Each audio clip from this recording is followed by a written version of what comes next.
In this video, we're talking about how we now know the latest the PS6 will release. Then I'm going to talk about how 40% of people are holding our favorite games back. And then I'm going to round out the video talking about how one of my favorite engines seems like it's falling apart. How's it going, everyone? As always, my name is Jimmy Champagne. This is PSReady, my channel all about PlayStation. I saw the comments about the moving camera. I turned it off to make you happy. If you like these news updates, let me know by setting your notifications to all and most importantly, subscribing to the channel. But I want to get right into this first news story. It's more stuff that's coming out from all of these different interviews Shuhei Yoshida's been doing all around the media industry with Sacred Symbols Plus, GamesBeat, and everyone else. I read, listened to, and watched each and every one of these interviews, mostly out of just general interest in what Shuhei Yoshida had to say. Like, he's someone that I've paid attention to for over a decade at this point, so it's kind of a huge bummer for me that he's leaving Sony. I've talked about that in the other videos where I've covered his interviews that he's done so far, but this slipped by me and I can't believe it because it's kind of important news. So in the GamesBeat interview, the whole like console generation life cycle thing came up where the PS4 and Xbox One generation were a little bit longer than they probably should have been. Same goes for the last generation before that, the PS3 and Xbox 360 one, because back in the day when they were doing the PS1, the PS2, and the PS3, the waits were very short between consoles. And a lot of that came down to the fact that there were big generational leaps in the hardware, like the difference between the PS1 and PS2 and PS2 and PS3 will never really happen again just because chip manufacturing has become so incremental. Like, they really reached the top and now it's just marginal gains on the chips that run these consoles, so they feel like they can get away with keeping them in the market longer. And it makes sense because so many games are running across multiple different pieces of hardware, because at the end of the day, these consoles moved from being like boutique devices that ran very specific chips that were designed specifically for the different manufacturers to all just being basically PCs in a box that all run their own operating system. So like when you have incremental jumps from console to console and it's easier to develop for old consoles and new consoles at the same time, you can kind of see why the timeline gets stretched out in the way that it did with the PS4 and PS5 generation. But what he specifically said is if the next PlayStation comes out in 2028, that feels right to me. Microsoft had their leak about a 2028 plan. Maybe both of them will come out then. Now, in my opinion, between 2027 or 2028, I don't really care. That feels like the right time for the generation to end. But one thing Sony's going to have to grapple with is if they don't get out some good first party games by the end of this generation, they're going to have a lot of PR problems to work through. And it makes sense, right? Like, this generation has been really weird. It stagnated from 2020 onwards because there was so much money floating around in the gaming industry that they were just greenlighting anything. And that's why we're seeing big studios like Monolith Productions closing down at Warner Brothers, because they put these games into development. They promised these developers that they had unlimited resources to figure out live service games or figure out the next big leap for the Nemesis system that they developed for Shadow of Mordor and Shadow of War. And then the money ran out because people like went outside. Like, I don't have any other way to put it. Like, you know, there were so many people playing games in 2020 through 2022. And naturally, when things open back up, a lot of those people dropped off. Like, you're not going to retain the people who were playing Animal Crossing day in and day out because they're just casual users, right? Like, they picked up a Nintendo Switch to play this game that's extremely basic. It has a daily checklist of things to do. It's not really the most feature-rich advanced game out there. Those are not the people who you're going to retain when they can go outside and do things again. The gamers are the gamers and the normal people are the normal people. I mean, there's still a little bit of a crossover where, you know, normies buy Call of Duty, Madden, NCAA, NBA 2K, the PGA game. They buy those every single year for the roster updates and incremental graphics updates and everything like that. But the average person who's going to be retained by these consoles and the games that they have to offer is already decided. They know they're in the industry. They know they want to buy these machines, and they probably already own a PlayStation 5. So kind of not supporting them with game releases that are first party, single player, open world, action adventure, just bullet point checking games that are exactly what people are looking for while also innovating on the genres that these games exist in as well.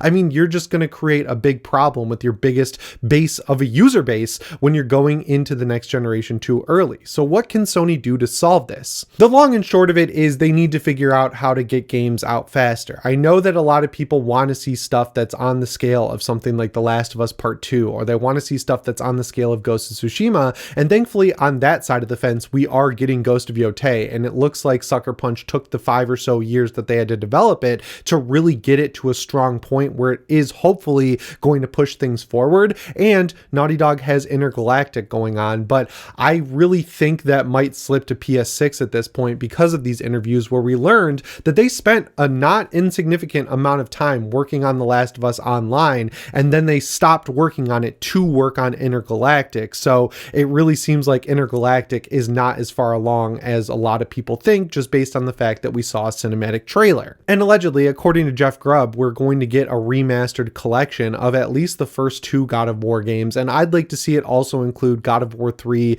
Chains of Olympus, Ghost of Sparta, and maybe even God of War Ascension. The more games they can pack into a remaster collection like that, the more excited fans who have been here since the beginning are going to be seeing their favorite franchises come back in the ways that they remember. So there are small things they can do in the short term, but in the long term, they got to get more first-party games out by the end of this generation if they want people to be excited for the PlayStation 6. But regardless, they're not going to just sit on hardware because they didn't release games. If Microsoft or someone else comes in with a more powerful console, they know that they have a risk of people going to that console, and they cannot afford to lose people, especially right now when there's not nearly as much money floating around in the industry and they're at risk of having all of their imports taxed by tariffs. They need to continue generating income on their games, and the best way to do that is to do their best at getting people excited for new hardware. It's a really tricky situation. It's not entirely their fault. Like, we can put a lot of blame on Jim Ryan. We can put a lot of blame on Herman Hulst. We can put a lot of blame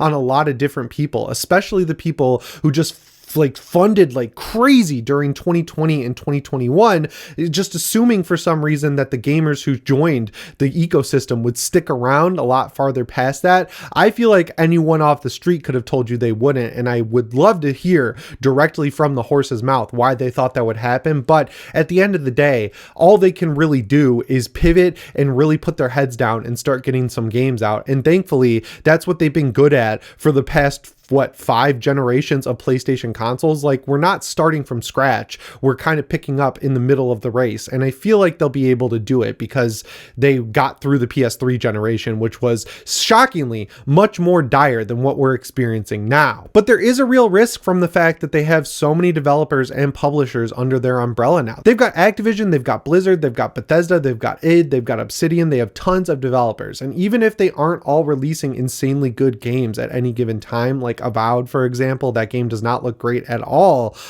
It's still a lot of games, and if they do eventually get to the point where they're releasing day and date on PlayStation, and PlayStation is doing what they're doing right now, which is not putting out first-party games, Xbox is going to become this parasitic entity where you're buying hardware from Sony to play Xbox games, and that is not the future I want. So I really hope they can figure this out and regroup. They've got a new generation of people in there. I really like what I'm hearing so far from Hideaki Nishino, so we'll just have to wait and see. But speaking of gamers monopolizing their time in weird ways, we got to jump into this second news story here, which is new data being revealed from Circana, which used to be NPD Group. It's run by Matt Piscatella. It's basically the biggest analyst firm in the games industry that tells us where people are spending their money, whether it's on hardware, software, or anything in between. Now, the crazy stat that just came out that's kind of the crux of this news story is that 40% of the people playing games on console hardware or PCs are playing one of the top 10 live service games at any given time. So games like Grand Theft Auto that came out in 2013 are still monopolizing a lot of the time that people are spending on their consoles. So it's a weird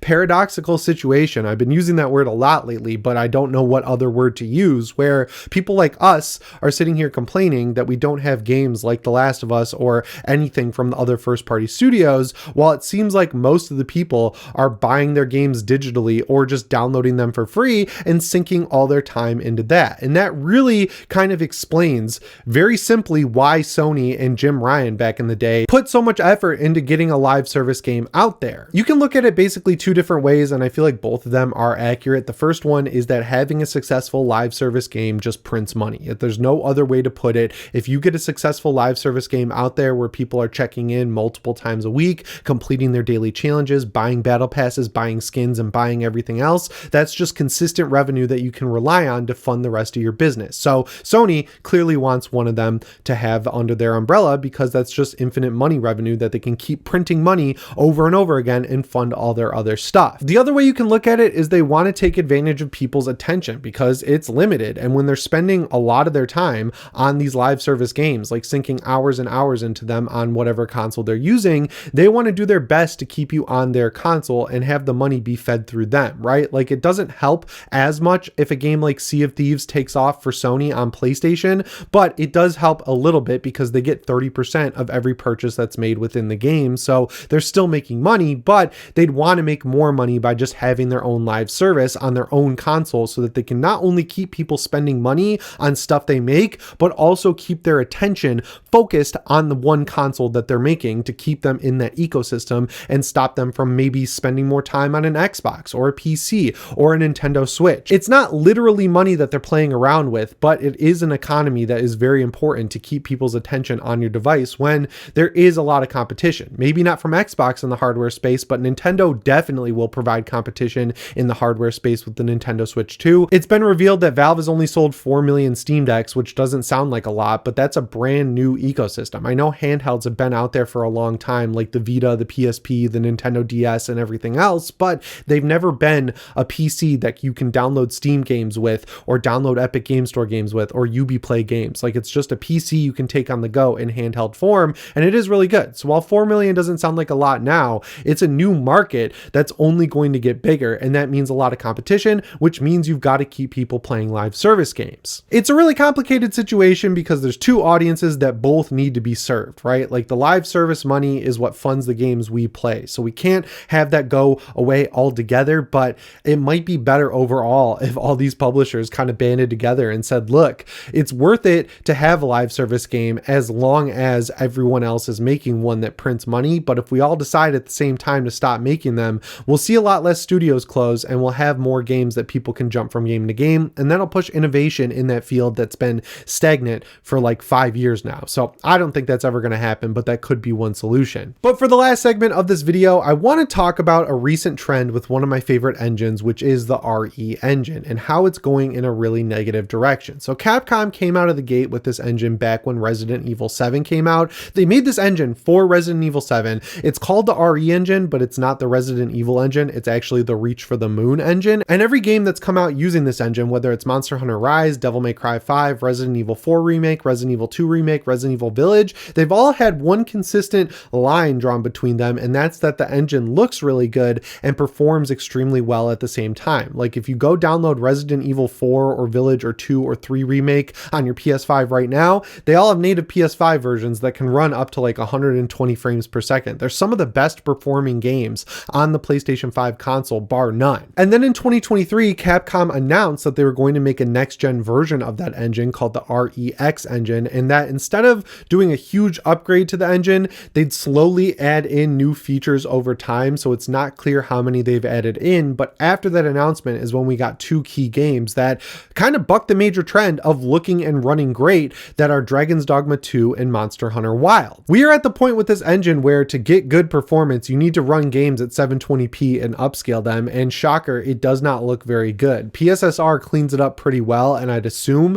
that it's running at a little bit of a higher internal resolution, but it just seems like this engine is getting too big for its own good, and it's kind of negatively affecting these games' performance. Like with Dragon's Dogma 2, if you ever go into the city and have multiple NPCs on screen at all time, the frame rate tanks, and that's on PS5, PS5 Pro, and PC. In Monster Hunter Wilds, you get bad performance because it's an open world game. So the problem seems to be open world and having too many NPCs, but Capcom unfortunately doesn't really seem to be doing much to fix it, and they're just crossing their fingers that people don't care enough to continue buying the game. Like Monster Hunter Wilds PC requirements are medium 1080p 60 FPS with upscaling, and you still need a pretty good graphics card to get that. And we're at that point where it's just too big, and it seems like it's a similar situation to Epic Games engine, the Unreal 5 engine, where they've created an engine that's made for next generation consoles that aren't here, so they're probably begging Sony to put that thing out in 2027 because their engine requires it. But that brings me to the end of the video. Just like I mentioned in the intro, I saw the comments about the motion camera. I was just trying to do something fun, man. Like, I've made over 500 of these videos. I've got to figure out ways to mix it up for myself and my sanity. I also saw comments from people saying I talk really fast, like take a breath. I do take breaths. I just edit them out. So I'm going to try to introduce a little bit more pacing in the videos to make it less rapid fire. That's just how I talk though. So I don't really know how much more I can do than that. Like, I understand that it's a vocal minority in the comments, so you shouldn't give in to all their demands, but I thought those two complaints were valid. So there you go. You get no motion camera, you get slower talking, more thought out videos, and better pacing. And I hope that it results in a better experience for you, because that's why I'm here. I really appreciate that you're watching, and I hope you're subscribed to the channel and have your notifications set to all. As always, guys, my name is Jimmy Champagne. I'll see you in the next one. Thanks for watching, and shape on.